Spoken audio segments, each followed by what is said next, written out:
Estamos muy felices, contentas, contentos porque lo logramos. Vamos a poder charlar un ratito con Luisa González, candidata presidencial en el Ecuador por la Revolución Ciudadana, acá con nosotras y nosotros en la pizarra. Bienvenida, Luisa, ¿cómo estás? Qué gusto, Alfredo, qué gusto estar contigo y con todos los que nos escuchando. Un abrazo inmenso. Muy bien, contenta, dándole con mucha fuerza en la campaña. Estamos aquí en Radio 10 en la Argentina, en Radio Pichincha en el Ecuador, en Patria Nueva en Bolivia, en Sin Antena Radio en Paraguay, en Altavoz Radio en México, en Radio Sonora en México y en Canal Red en España. Así que, como dice alguien del equipo, estamos hasta en la sopa. Y queremos arrancar, como siempre, por un poco conocer a esa Luisa de pequeña, ahí en ese pueblito. ¿Cómo era? ¿Era traviesa, rebelde, estudiosa? ¿Cómo era Luisa? A ver, bueno, te voy a contar. A mí siempre me preguntan cómo tu peor travesura. Entonces yo les digo, es bien complicado contar mi peor travesura, porque yo creo que hay un montón de peores travesuras. Yo vivía en una casa de 2 pisos.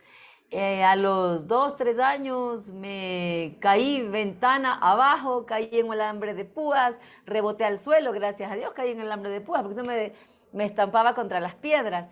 Luego casi le incendio la propiedad, es campo, ¿no? Casi le incendio el campo ahí a mi abuelo. Luego me rompí la cabeza, las costillas, le rompí de un piedrazo la cabeza a mi abuelo, sin querer, claro. Bueno, yo no tengo una de las peores travesuras, tengo un montón. Mira, tú te descuidabas y yo estaba colgada de un sitio gritando auxilio. O sea, traviesa era, sí, estudiosa. Era demasiado traviesa, pero porque no podía estar quieta. Tenía ese problema, ¿no? Nunca pude jugar con muñecas, nunca podía jugar con mis amiguitas o con mi prima, que yo crecí con una prima, a las muñecas y esas cosas que a ella le gustaba jugar, a la cocinita, porque yo necesitaba estar en movimiento. O sea, tú te descuidabas y estaba trepada en un árbol. O sea, una cosa de locos. Y, y en los estudios creo que eso me pasó un poco de factura porque no me podía concentrar, muy dispersa y no podía estar mucho tiempo en clase, me escapaba de clase. Lo gracioso es que yo me escapaba de la clase porque ya me sentía que me asfixiaba, no podía estar más tiempo encerrada en la aula, pero me escapaba, adivina dónde me escapaba, ¿A dónde? Ay, no te a puedo la ni... biblioteca a leer, me salgo de clase a irme a la biblioteca a leer, tenían libros maravillosos de National Geographic y me ponía a leer libros de National Geographic, libros de historia, pero no podía estar en clase encerrada. O sea, inquieta en un sentido amplio del término. Luisa, lo has mencionado, creciste en el campo, además te identificas orgullosamente como Montubia, pero sé que tus abuelos maternos jugaron un rol muy Sí. importante en tu vida. Si yo te hablo de tus abuelos, ¿qué cosas se te viene a la cabeza? ¿Qué ideas, qué valores, qué principios? Mi alma, mis abuelos son la mitad de mi alma, son la vida, son el hogar, responsabilidad, los principios, los valores, la verdad. Yo crecí con ellos y aprendí mucho de mi abuelo y de mi abuela. De mi abuelo, un hombre que tuvo 11 hijos, que de una responsabilidad impresionante, no le gustaba salir, estar en fiesta, andar en la calle, esas cosas, ¿no? Porque tenía 11 hijos y para él lo primero al acabar de trabajar en el campo era ir a la casa y ver si faltaba un clavo, lo que sea, pero ahí con su familia. Y él siempre dice, jamás dejé que le falte algo a mi familia, ¿no? Trabajaba muy duro, ¿no? Ese sentimiento de responsabilidad, de amor y empoderamiento a las mujeres. Mira, mi abuelo es un hombre que no se graduó del colegio, que apenas acabó la primaria, pero un hombre que en su tiempo de una sabiduría y de una sensibilidad, él tuvo 6 hijas y 5 varones, y a las 6 hijas las envió a la capital de la provincia con un gran esfuerzo para mantenerlas en la capital de la provincia y las envió a estudiar afuera, ¿no? Para que tengan mejor educación. Y a los varones los dejó en el pueblito. Y un tío, un cuñado de él, le decía, no seas tonto, a la mujer no se educa a los hombres. Las mujeres no, esas se casan, se van. Tú tienes que educar a los hombres. Y mi padre, imagínate, yo le digo papá, a mi abuelo, imagínate, te estoy hablando de los años 40, 50. Mi padre dijo no a mis hijas. Él siempre dice mi ramillete de rosas, mi ramillete de flores, mis reinas. Y fue su prioridad educar a las mujeres, imagínate. Y mi abuela, una mujer sumamente entregada al hogar, a su familia, de levantarse tempranito. Yo he sido muy hiperactiva toda la vida. Yo me despertaba a 4 de la mañana, insoportable, y me levantaba a hacer bulla. Bueno, mi abuela se levantaba a esa hora. ¿Qué pasa, mijita? Yo ya no puedo dormir, yo ya quiero comer, yo ya quiero desayunar a las 4 de la mañana, ¿no? Y mi abuela se levantaba a darme de comer a las 4 de la mañana, a esperar hasta las 6 para alistarme, para irme a la escuela. No, mi abuela es una mujer sumamente entregada y una mujer muy creyente en Dios. Yo creo que de allí también yo saqué ese amor, ese apego a Dios con mi abuela. No lo sé, mi abuela es católica, yo soy evangélica, pero en un punto de la vida yo la hacía rezar a mi abuela. Y yo les ponía a mis tíos, a mis tías atrás mío, a mi abuela, les hacía poner de rodillas y yo me ponía adelante y yo guiaba la oración, pero les hacía arrodillar. O Y sea, no sé pero cómo me hicieron caso también.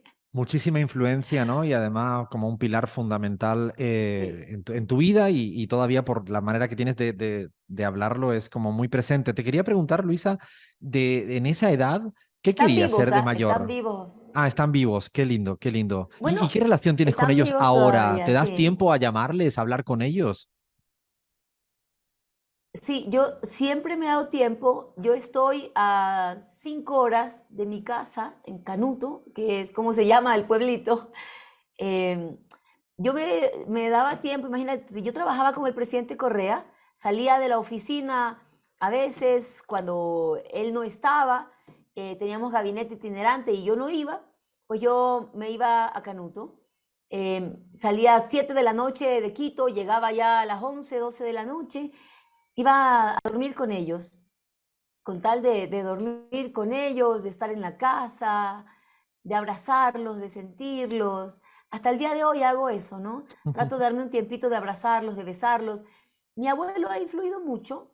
Te voy a decir que un día, y te cuento esta anécdota familiar que marcó mi vida. Yo nunca he sido fiestera. A mí no me gusta la fiesta, no me gusta trasnocharme, me gusta madrugar, hacer deporte.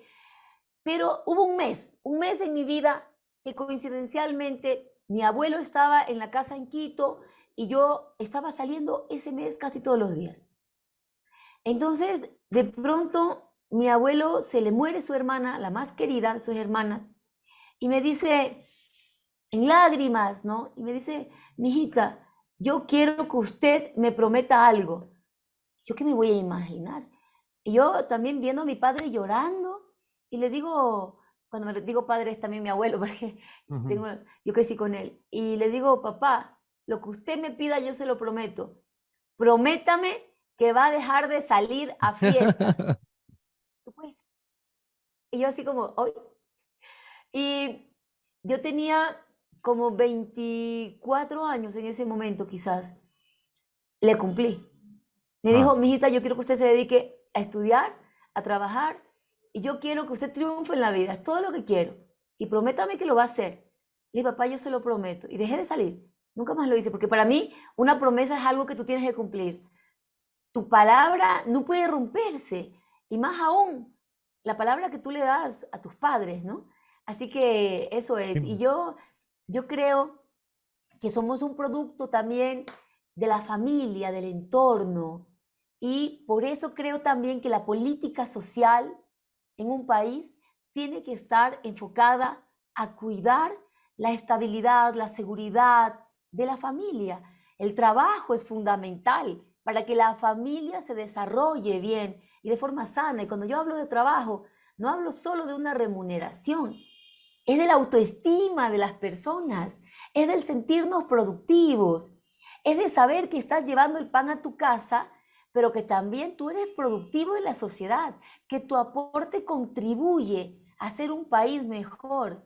Y eso dentro de la familia también hace que crezca la gente, que crezcan los hijos, que crezca la pareja, todo eso en cuanto a la familia. Qué lindo escuchar eso y de la importancia que tiene además o sea, la sociedad ecuatoriana y la sociedad latinoamericana. Te preguntaba de chica o no de tan chica, ¿qué querías ser de mayor? ¿Quería estudiar abogacía? ¿Quería estudiar Ah, sí. o ser política? ¿Qué querías ser de chica cuando tenías 13, 14, 15, 18 años? Bueno, de muy, muy chiquita quería ser astronauta ¿Qué y como dices? era muy dispersa, sí, sí, los profesores me decían, ah, tú vas en buen camino porque vives en las nubes, porque es muy dispersa, ¿no? Era totalmente hiperactiva, ¿no? Muy hiperactiva. Luego, siempre sabes que desde muy pequeñita me atraía mucho la política. Yo era una fanática de ver los noticieros. Nadie veía noticieros, pero tú me encontrabas a mí viendo los noticieros. Yo me acuerdo a mis 6, 7 años, hechos históricos que se me quedaron muy grabados, hechos políticos en mi país que me fueron marcando. Abdalá Bucarán, un expresidente desastroso de este país, cuando fue alcalde, su familia, lo que hizo, eh, lo que fue Guayaquil, todos esos hechos se me fueron quedando muy metidos dentro y sí, siempre tuve una inclinación por la parte política, pero cuando yo ya con seriedad tuve que tomar una decisión para mi futuro, yo dije, yo quiero ser abogada y quería ser abogada petrolera, hice mi tesis en petróleos y no pensé en ir al sector público, pero de pronto terminé en el sector público, en el gobierno de Rafael Correa, conocí lo que era la revolución ciudadana, conocí lo que es el servicio público, ¿Cómo conociste a Rafael conocí, Correa, Luisa? mira, yo tenía un trabajo en el sector privado al que renuncié y empecé a buscar trabajo en el sector público, o sea, empecé a buscar trabajo en el sector privado, pero no encontraba y me dijeron, mira, en el gobierno actual, en el de Rafael Correa, hay una subsecretaría de comunicación y la están recién formando, están recibiendo carpetas, contratando personal. ¿Por qué no pruebas? Bueno, fui, entregué la carpeta, analizaron mi hoja de vida, me contrataron y ahí empecé a trabajar. Pero era una subsecretaría muy pequeñita y faltaba personal, yo me encargaba de la parte administrativa, pero como a veces no había personal suficiente, todos hacíamos todo. Cargar equipos, sillas, limpiar, barrer, hacer lo que fuera, pero que saliera bien el trabajo, ¿ya? Entonces, a veces el presidente me decía, ¿usted en qué trabaja? Le digo, cuando me encontraba así, me decía, ¿y qué hace? Me cargo de la parte administrativa. ¿Y por qué está barriendo? Es que estamos alistando el salón para la rueda de prensa, no se preocupe. Ya. O me encontraba cargando algo y se quedaba así como, ¿quién es esta chica? ¿Qué hace esta chica? Y me volví a preguntar. Y yo, no, no, tranquilo, había muy, muy poco personal, ¿no? Luego fuimos fortaleciendo esa unidad. Pero así lo fui conociendo y después pasó el tiempo y él me encargó uno de los trabajos más difíciles, que era manejar la agenda presidencial. No, nada más y nada menos. Un reto, un reto impresionante porque desde la agenda presidencial tú marcas el avance del Estado, ¿no? La agenda del presidente marca la agenda de los ministros, las reuniones, la programación, cuándo tienes que hacer qué, cuándo tienes que entregar una obra, el avance de la obra, cuándo la inauguras, si está, si no está lista, poner las reuniones de seguimiento, los talleres para analizar cómo avanza salud, educación, transporte, De hecho, Luisa, todo, ¿no? Entonces, estuviste mucho tiempo en diferentes puestos del Estado hasta llegar nada más y nada menos que a asumir la Secretaría de la Administración Pública. sí. Y te voy a hacer la pregunta más difícil de esta charla, que no, lo siento, pero no vas a tener que pelearte conmigo, sino por favor, escúchale. Luisa, A ver. ¿cuál fue el peor día en la presidencia junto a Rafael Correa? Esto te lo pregunta él, no te lo Mira, pregunto yo. ya, es que esto lo he contado en otro espacio. El peor día. Bueno, el peor día quizás en un momento fue cuando el presidente Rafael Correa, yo llego a la oficina, a ver, soy dispersa, ¿viste? El presidente Correa llegaba máximo 7:45 de la mañana. Yo siempre tenía que llegar antes de que él llegue. Para cuando yo llegaba, yo ya había corrido 10 kilómetros, por si acaso, soy deportista, madrugaba. Pero en esa época el presidente estaba durmiendo en el palacio, entonces yo llego y siempre mi primera pregunta era, ¿dónde está el presidente? Y ese día yo llego y digo, ¿dónde está el presidente? Sorpresa. Me dicen, él está en el Regimiento Quito de la Policía Nacional. Y yo digo, ¿cómo así se ha ido para allá? Si mi agenda no dice que él tiene que ir para allá. Él tenía que estar aquí, tiene reunión. Y me dice, está en el Regimiento Quito. Finalmente, ya se vino todo lo que fue el 30S. O sea, es el mismo Lo día, estás detuvieron en el hablando del Regimiento mismo Quito. día, nada más y nada menos, del intento de golpe de Estado contra el proceso de la Revolución Ciudadana contra Rafael Correa. Ese día. Así es, ese día. Todo fue ese día. La sorpresa, ¿no? Él se había ido allá, no estaba en el palacio, el riesgo de que lo maten al presidente, a él, a mis compañeros y amigos que también estaban allí. Y la parte bonita es que el pueblo se levantó a defender a su presidente. La gente, como nunca, un Ecuador que se levantaba a votar presidentes, se había levantado a defender a su presidente. Y eso fue algo muy bonito, muy Es muy bonito. hermoso porque es la Y historia un poco más al revés de la historia política ecuatoriana tradicional de las últimas décadas. Sí, y sabes que muy duro. Uno de los momentos más duros es cuando ya el presidente lo estaban sacando. Estaba yo sentada en el suelo mirando en una pantalla cómo transmitían un poco las cosas que pasaban en los exteriores. Y va un policía caminando, creo que era policía o militar, ya no me acuerdo bien, creo que era militar, Froilán Jiménez, y va caminando y se resbala y cae, y yo grito, estábamos ahí en un salón, en una oficina en la presidencia con más gente, y yo grito, murió, lo mataron, murió. Y en ese momento mis compañeros dicen, no, cálmate, no está muerto, creo que se resbaló. Hoy día hay una placa ahí. Ah, Él murió. Sí, muy, muy triste eso. La angustia de qué iba a pasar con el mejor presidente que ha tenido desde 1830 el Ecuador, como es Rafael Correa.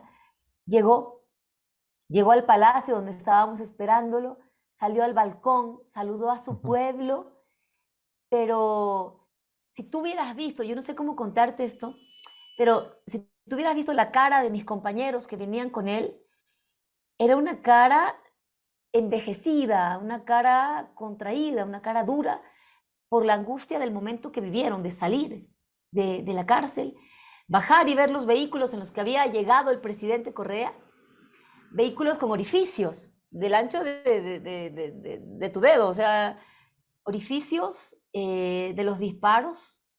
Querían matar al presidente Correa, más allá de lo que digan almas pobres al respecto. Fue el peor día que tuve en el gobierno. No es para Sí. menos, Luisa. Después, fíjate que han habido, ¿no?, el proceso Lenin, el paso de Lasso, las elecciones presidenciales anteriores, tú ganas tu lugar en la asamblea. Pero a mí siempre me llama mucho la atención cuando a alguien se le dice, usted va a ser candidata presidencial. Ese momento, Luisa, cuando ya te dan, no sé, después de, me imagino siempre difícil, debates, discusiones, todo el mundo se pone de acuerdo. ¿Qué siente Luisa González? ¿A quién va a contárselo? ¿Llama a los abuelos? ¿A tus hijos? ¿Qué haces?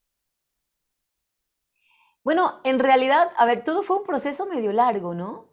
En un primer momento me dijeron, mira, pues tu nombre se está barajando entre otros nombres. Está Juan, Pedro, Luis, algunos nombres, ¿no? Pero también está el tuyo en un grupo grande. Ahora Luisa, la prensa está buscando Juan, Pedro, Luis, ¿quiénes son? ¿No? Ahora están, no, son ejemplos, ¿no?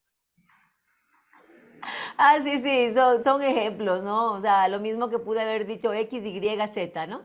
habían varias personas que se iban analizando y en este momento yo nunca le había dicho nada a mi familia. Yo soy una mujer muy creyente en el Señor y lo que hice fue, como ya se empieza a especular, lo que hice fue suspender las entrevistas, dejar de hacer territorio, para no hacer ruido tampoco, ¿no? Y que pueda hacerse un análisis un poco más técnico sin que haya ningún tipo de ruido en torno a quién estaba de candidato, ¿no? Entonces, pero quería tenerlo todo como muy privado. Sin embargo, la prensa no lo permitió. Mis padres, mis hijos ven el noticiero y escuchan en el noticiero que empieza a sonar el nombre de Luisa González para la presidencia de la República y mis padres me dicen, ¿qué está pasando aquí? Uno de los anhelos de mis padres después de la persecución política y la traición era que me aleje de la política. Lo han intentado de mil maneras y pues no lo lograron. Yo siento un compromiso con mi patria muy fuerte y no pude alejarme finalmente. Y con la sorpresa, se enteran por las noticias, viene mi hijo pequeño, es el primero en reclamar.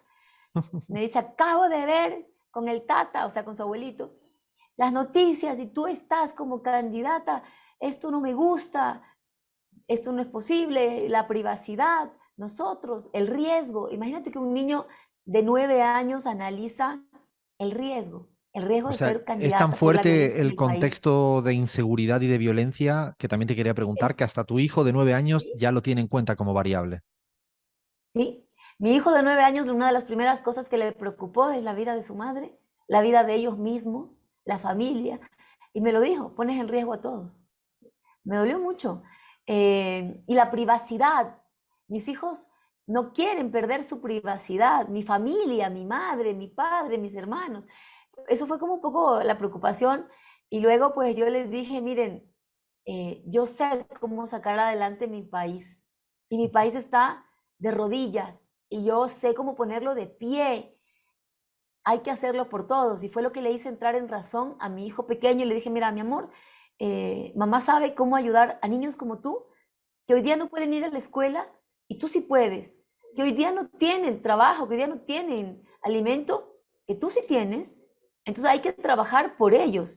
Y ahí mi hijo lo entiende y me dijo, ¿y la seguridad, mamá? Y le dije, mi amor, ¿tú tienes fe en Dios? Pues ten fe en que Dios también nos va a cuidar. Va a estar todo bien. Y ahí, ahora, Ya, bueno, ahora están contigo, ahora sí te es mi primer apoyan. hincha. Luisa, te quería, Me hay una pregunta, apoyan, me apoyan desde la distancia. bueno, es normal y es poco a poco. Te quería, hay una persona que está muy pendiente del proceso electoral ecuatoriano, es el expresidente español José Luis Rodríguez Zapatero, y ha querido dejarte esta pregunta. Muy buenas, querido Alfredo. Me cuelo en la pizarra de manera imprevista para hacer dos preguntas a Luisa, la candidata a la presidencia de Ecuador. Siempre me gusta conocer cuál es el autor o la autora preferida en el mundo de la literatura. Esa sería la primera pregunta para ti, Luisa. Y la segunda sería, ¿cuál es tu mejor recuerdo de España? Bueno, muchas gracias. Te deseo Oh, suerte en ese reto, en esa aventura de ganar la presidencia de Ecuador, de ese país del que tengo un gran recuerdo. Y ya sabes, uno gana cuando está convencido de que va a ganar. Un saludo muy cordial. oh, primero, bueno, muchas gracias y un abrazo al presidente Zapatero. Segundo, mira, hay muchos libros, me gusta mucho leer sobre economía del desarrollo, que son libros más técnicos. Me gusta Humberto Eco, me gusta David Harvey, pero mi autor favorito es Rick Warren, que es un autor de libros cristianos. Y el libro favorito es Liderazgo con propósito, ¿no? Que es en base a un libro de la Biblia, que es el libro de Nehemías, pero que te da unas técnicas bárbaras para guiar el liderazgo. para no dejarte llevar por rumores, para enfocarte en el trabajo, para seleccionar equipo, para trabajar en equipo, para impulsar y motivar gente. Es liderazgo real, ¿no? Y es mi libro favorito y lo estoy leyendo actualmente por tercera vez. Y lo otro, el mejor recuerdo de España. A ver, es que tengo varios, ¿no? Viví 3 años en España y mi hijo mayor se graduó allá del colegio y se quedó como 6 años en España. Y lo primero, la seguridad. Qué increíble el poder salir a la calle. Mi hijo me decía, ya vuelvo, madre. Y yo, pues muy tranquila, le decía, ok, mi amor. Y él, yo sabía que mi hijo llegaba. Eso no lo vivimos en Ecuador. Y lo segundo, yo sentí mucha solidaridad. Mira, cuando yo tuve mi segundo hijo, que nació allá, yo iba en el cochecito a tomar el metro y en el metro hay unas gradas, son 3 pisos de gradas gigantes en algunos metros. Entonces, ¿cómo haces tú para bajar un coche con un bebé más tu canguro y las cosas que necesitas del niño, ¿no? Yo no tenía problema. Yo salía de mi casa con el cochecito, con mi hijo, y yo me paraba en el filo de la grada, tan tranquila y confiada. Y automáticamente 2, 3, 4 personas a mi alrededor. Te ayudamos. Y bajaban corriendo el coche y yo bajaba tranquila con ellos. Mira, la solidaridad. Yo sentí una solidaridad impresionante de la gente en España. Guardo gratísimos recuerdos. Qué lindo escucharte eso también porque uno vive en Argentina, pero soy del sur de España, soy andaluz, así que es lindo escuchar eso. Te quería ahora poner en un contexto de campaña. La mayoría de las encuestas, cuando uno las revisa en promedio, ya te empiezan a dar a tu candidatura junto a Andrés Arauz, que estás muy cerca de ese umbral de 40% que te daría una hipotética victoria en primera vuelta, sacando la diferencia de 10 respecto a tu perseguidor. ¿Qué te faltaría? ¿A quién te faltaría convencer en estos días que van quedando tan pocos de campaña? ¿Quiénes son ese objetivo que tú tienes en tu cabeza de los que quizá a este le tengo que convencer y sé que lo puedo convencer? Bueno, creo que hay hombres, mujeres y jóvenes, ¿no? Que están dudosos, que en una situación de desesperanza del país no saben por quién decantarse, por quién decidir. Y yo creo que a ellos, yo les digo, es un gobierno de 1 año y medio y es un gobierno que debe trabajar desde el día 1. Luisa González y el equipo de la Revolución Ciudadana tenemos conocimiento, experiencia y trabajo demostrado. En los 10 años de la Revolución Ciudadana, nosotros demostramos que sabemos las necesidades de la gente, que sabemos cómo transformarlas en política pública y sabemos cómo transformar sus necesidades en derechos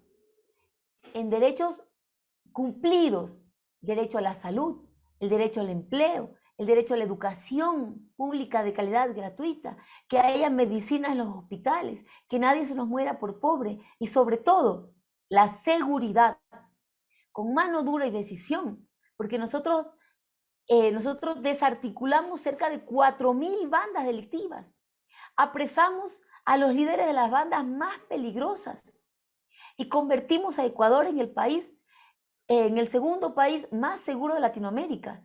Es decir, nosotros sí sabemos cómo controlar la delincuencia y cómo tener mano dura para controlar esa delincuencia en el país y cómo darles derechos, esperanza de días mejores a los ecuatorianos.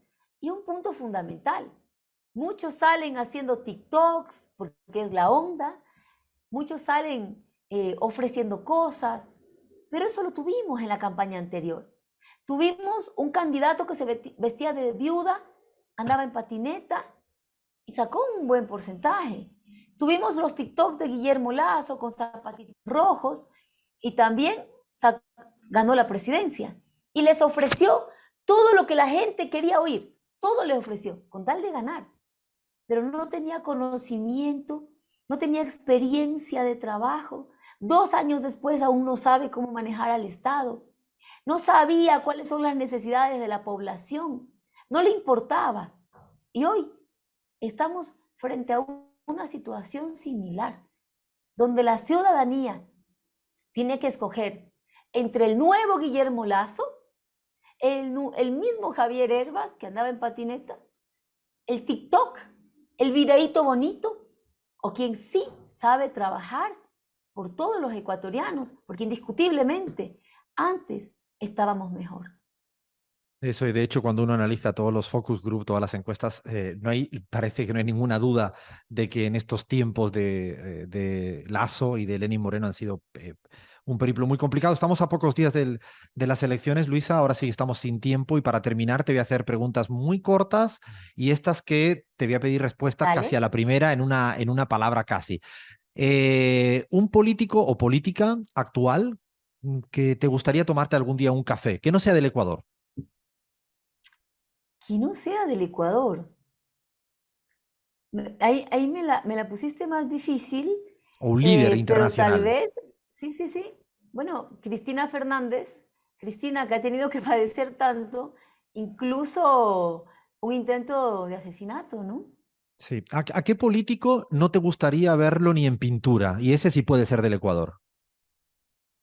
Bueno, es que me la pones también difícil otra vez. Guillermo Lasso y Lenín Moreno. Una foto de los dos. Eh, ¿Te gusta Los dos. cantar en el karaoke? Yo que estoy, cuando voy a Quito, nunca he visto tanta gente cantando en los karaokes como en Ecuador. ¿Eres de cantar en karaoke o nada? Bueno, la gente me ha dicho que nunca esperaba encontrar a alguien que cante peor que el presidente Correa hasta que llegué yo, pero me encanta cantar en el karaoke. Eh, un plato de comida ecuatoriano que te guste mucho. Bueno, la tonga es un plato de arroz con seco de gallina y maní. ¿Para tomar un canelazo o un shot de caña manaba u otra cosa? Caña manavita, ¿Cuál es la red social primera que consultas a primera hora de la mañana? Twitter, ¿Un país para irte de vacaciones o que te gustaría conocer alguna vez? Londres, me gustaría ir al Reino Unido, Y ahora si te Escocia, digo Escocia, mira qué lindo. Y ahora te digo una palabra y me dices una. Si te digo Eloy Alfaro, líder, César y Josué, amor, Emelec, Rafael Correa, Rafael Correa, patria, Guillermo Lasso, me voy a contener,